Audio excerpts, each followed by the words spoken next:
Hello, everyone. Welcome to Wife's a Bitch podcast. I'm your hostess, Victoria Arnstein. And let's just get into it. Okay. I have a beef with my husband right now. I am not even kidding. It's like starting to really change things in our relationship. For many years, I don't get offended.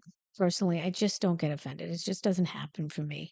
But my husband makes these digs and he doesn't know he's even doing it anymore. Maybe it's his part of his love language in a way where he likes to roast me and doesn't know he's affecting me. Like I didn't know it was affecting me until I became hyper aware of it recently.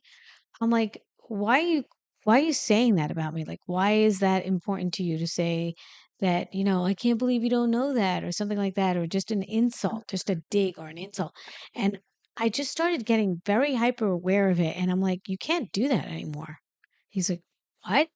Like, that's how we do things. I'm like, no, I don't want to do it anymore because it affects me for some whacked out reason.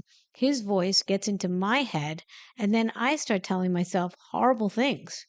And he doesn't really know he's even doing it, but I pointed it out. I'm like, listen, I'm not looking for praise. You don't have to praise me, pat me on the back, say good job. You don't have to do that. Just don't insult me. That's all I'm asking. It's going to be a tough one for him because he agreed to it and then he did it again. So it's going to be like a slow learning process, but I'm going to pursue it. Some people are like, oh, how could you take the insults or whatever for all these years? And I was like, I didn't even hear it. But now, for some whacked out reason, and I'm not a pushover. Like I don't let him get away with a lot of stuff. But I used to just not really care. And then when I realized that it's affecting me, that's when I started to care. And I'm like, you know what? It's not okay anymore. So I'm changing the games. Right now, I'm changing the rules.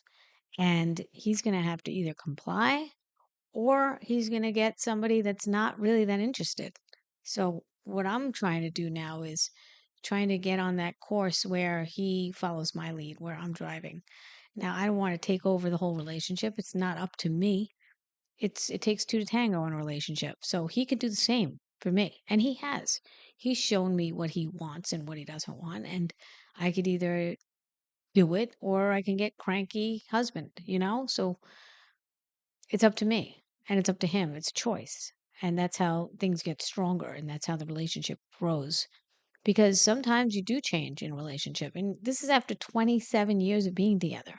And I'm already just starting to change. Like, so you don't know. That's why I always say finding someone is is one thing, but marrying someone is another whole ball game. Like you don't want to get this wrong. There's going to be things that are going to change. You better be ready for those punches to come out of nowhere.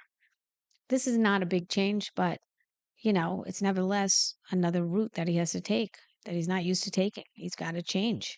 And because I'm changing, and that's just the way it goes. So if you're going to change, give the guy a heads up, give the girl a heads up. You're changing, say, hey, listen, talk about it before you get married. Say, there are things that are going to happen. We're going to change course.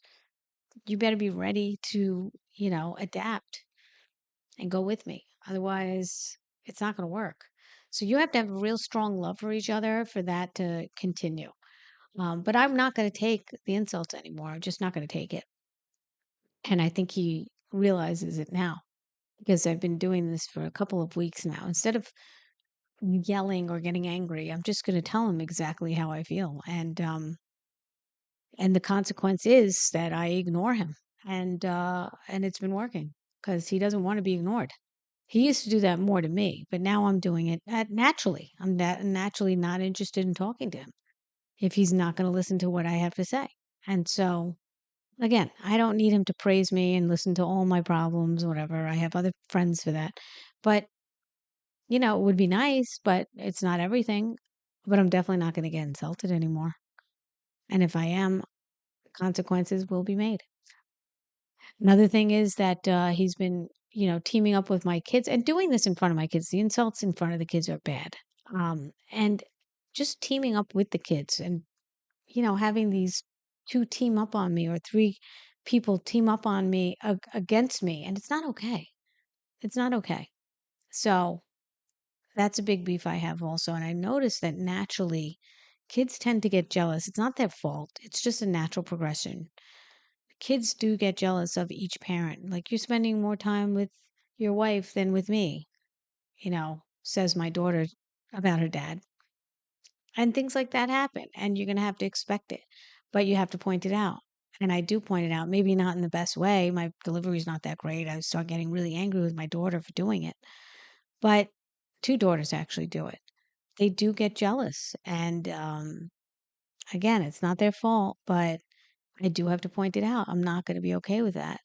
And I don't like it that my husband is a fully grown man and he's like taking sides, their side. I'm his wife.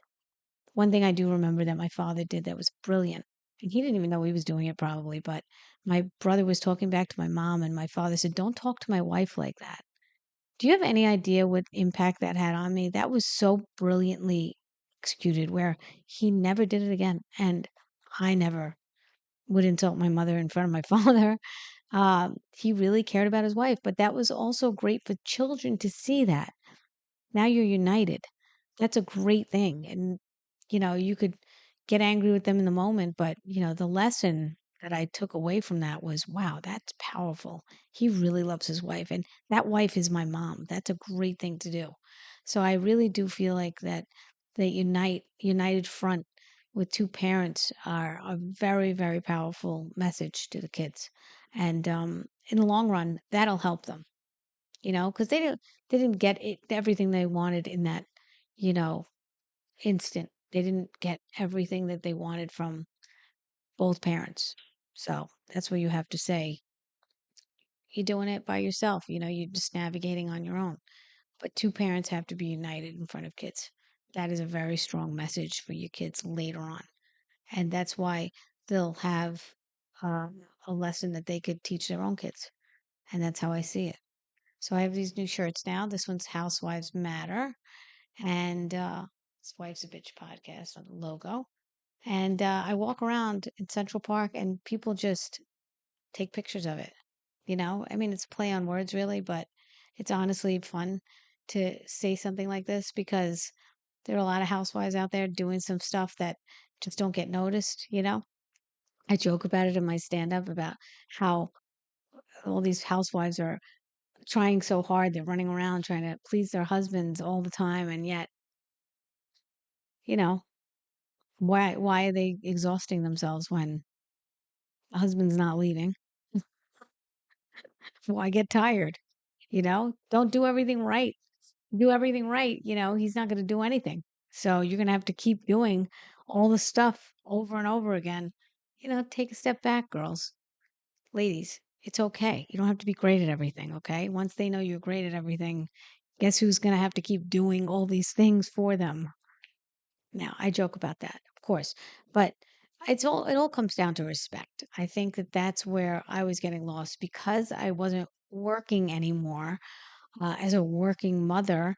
Um, and I say working mother because I think that being a mom is a very hard job.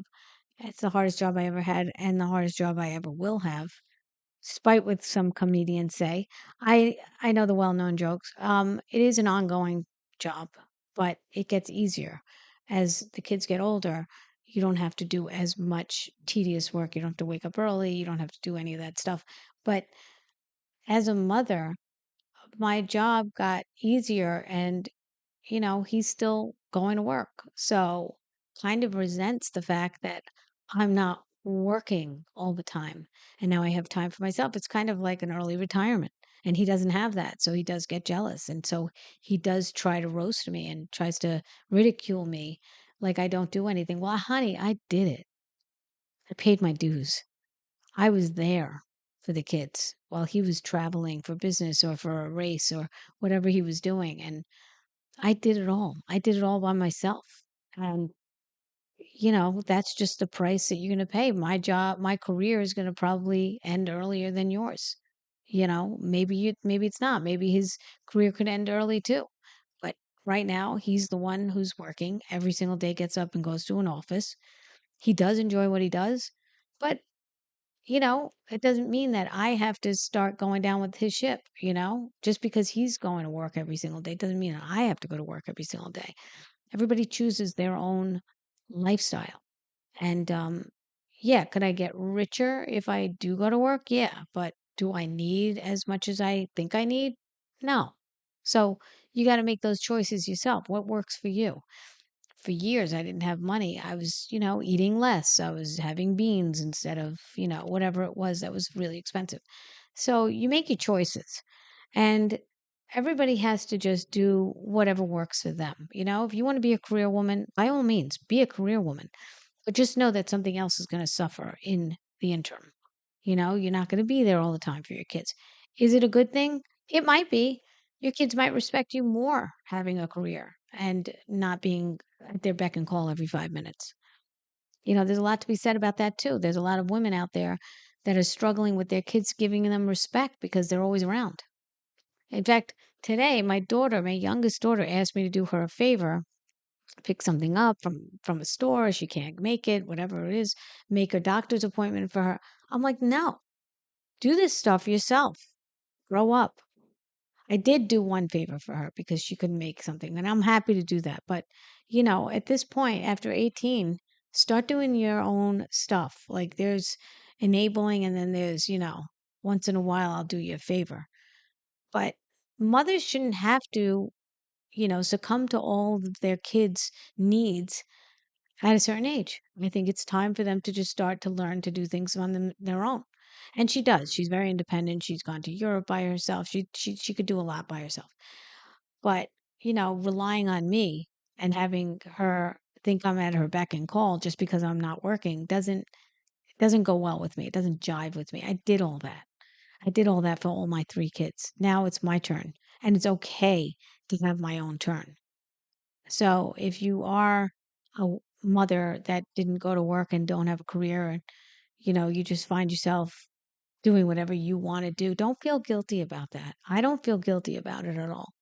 I've done my share.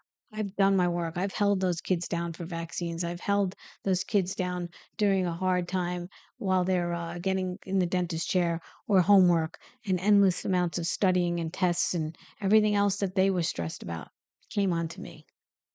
Picking them up from school every single day at a certain time, having to be home at that time, and available and ready and not tired, and take them to the parks and the playgrounds. All me. And the skin knee and the stitches at the doctor's office, it was all me. So, yeah, I paid my dues. And I think I did a really damn good job. And I think that mothers don't get noticed for that. And yeah, we don't get paid every single day. And we don't get accolades. And our kids will still fight with us and disrespect us and tell us off, at least in my case. And I know it's a lot of cases out there. But I think later on the reward becomes full circle when they become parents. And if they don't become parents, I don't know if that's as natural, but if they don't become parents, I think they do come around. There's an unconditional love that's unspoken that the kids might not tell you about, but they definitely have it.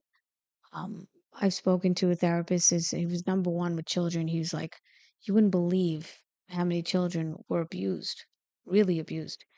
Kids still love their parents. So I don't know. There's something to be said about that. But yeah, as united, going back to the first thing I was talking about, uniting as a front with seeing your children see two parents unite, way stronger message than taking their side.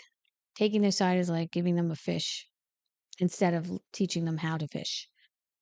Showing them that they could do things on their own and that they could also see their parents are staying together. Now, of course, a lot of people don't make it. That's not everybody's fault, that their circumstances. I almost got divorced twice. Um, but I do believe that a lot of people are not working at it because they either have money or other choices. And it's okay to have the confidence knowing that you're great and that you can walk away at any time. I do have that now. Um, but the choice is that you stay. The choice is that you do work at it.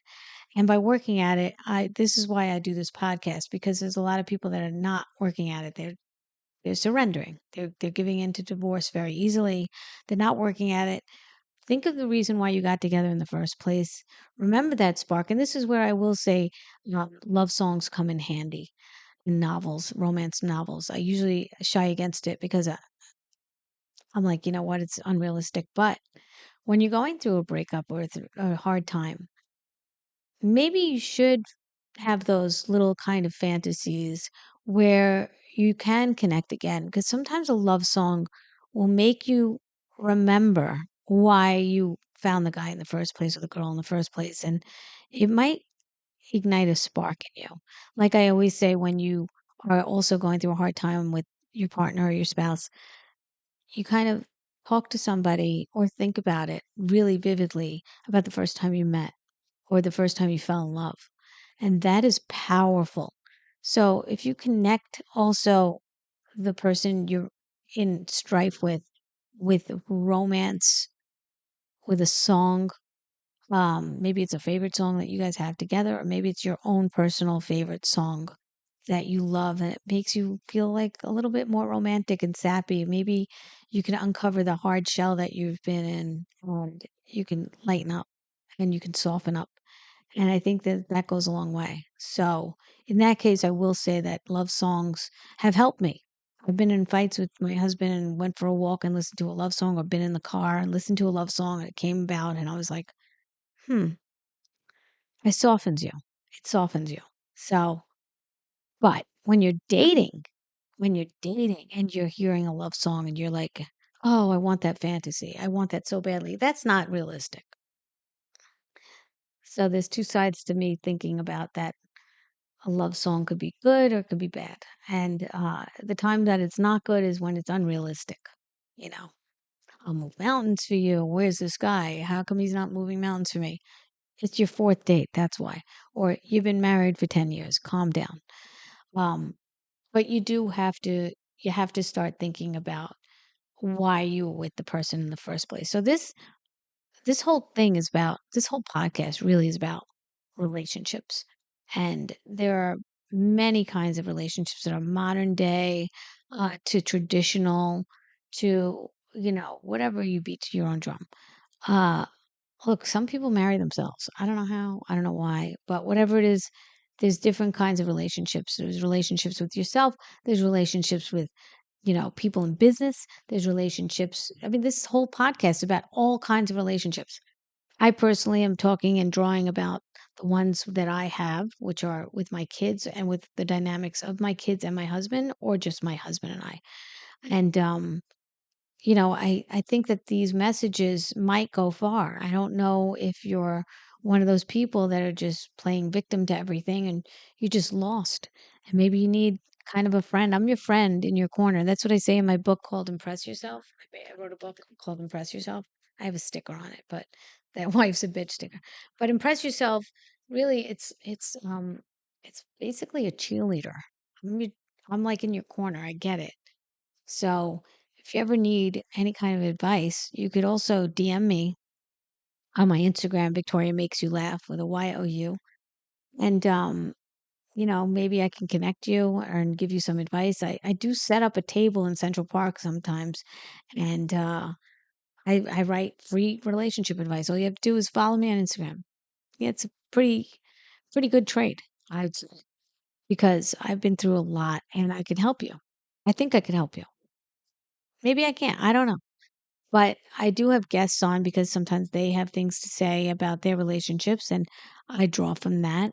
And I'll either give them advice that maybe someone out there has the same problem as my guest, or maybe you have no problems, or maybe this stuff that's going on with me could arise later on when you do have kids, and you'll remember it for next time. So that's why I do this also, because I have these weird notions that podcast can actually save a marriage. It could save a life. It could save something. It's a life preserver. It's out there. It's recorded. So you never know who could hear this and say, you know what? I really needed to hear that today. I can't tell you how many times that's happened in my life that has been a lifesaver. I mean, there were times that I was really, really going through rough times, or I was just lost. And I heard something that just clicked and it resonated. And maybe this is that time. And do I need credit for it? No. But I think it's nice that there's somebody out there with a lighthouse. And this might be your lighthouse today, right now. I can't imagine everybody not being lost, at some point in their life. There's got to be a time where you're like, oh, I'm confused. I don't know what to do. I'm lost. And maybe I'm not solving the world's problems, but one person at a time. That's all I can do. And maybe I'm not solving anyone's problem right now. Maybe you're just listening and you're like, what the hell is she talking about? But you don't know. You don't know what's out there. You don't know all the other people out there. Maybe you do know someone who's struggling. And maybe you just share this video with them or this podcast or this listen. And they're walking in the park one day like I am and just, wow, that was nice. Really, I could I could use that information. And I could maybe use that information and tell someone else about it. It doesn't have to be for you. It doesn't. So maybe keep those things in mind. And the reason why I did the podcast in the first place is to connect, um, to maybe help solve a problem. I think that there's a lot of people not solving problems and they brush them under the rug and they don't know that they even have a problem because they're in denial. But something like this might wake you up and maybe you can help somebody after this and pay it forward. So a lot of things connect. A lot of there's a lot of pay it forward moments here. And I don't know, maybe you could be introduced to my comedy shows from here too. That could happen where the podcast could translate into comedy. It's happened before for people. Um, Maybe I could do a podcast live at a theater or one day, God willing, an arena if it gets big. The more the merrier. But right now it's one on one. Right now I'm here with you and I'm always going to try to do something like this. This is my most genuine, authentic self. Um, I could bite and I could roast and I could joke and I could make you laugh. But right now, this is one of my serious sides, and I want you to benefit from it because I do think that there's some value to this. Whether you know it or not, whether you like it or not, there's still value in it because my knowledge is it's out there. It's harnessed right now, but I'm putting it out there, and can't really put a price on that. Although, if you want to sponsor me, we could talk. Right now, it's all free. It's all free advice, and I'm happy to give it to you. And if there's anything that you want me to talk about next, by all means, let me know. I do want to know. I want to know what you think and what your thoughts are on subjects that I'm not covering. Maybe I'll know something about it, maybe I won't, but I could try. Anyway, I hope you enjoyed this episode of Wife's a Bitch podcast. And I also got a new website called Housewives Matter. Thought it was cute. So we'll see what I do with that too.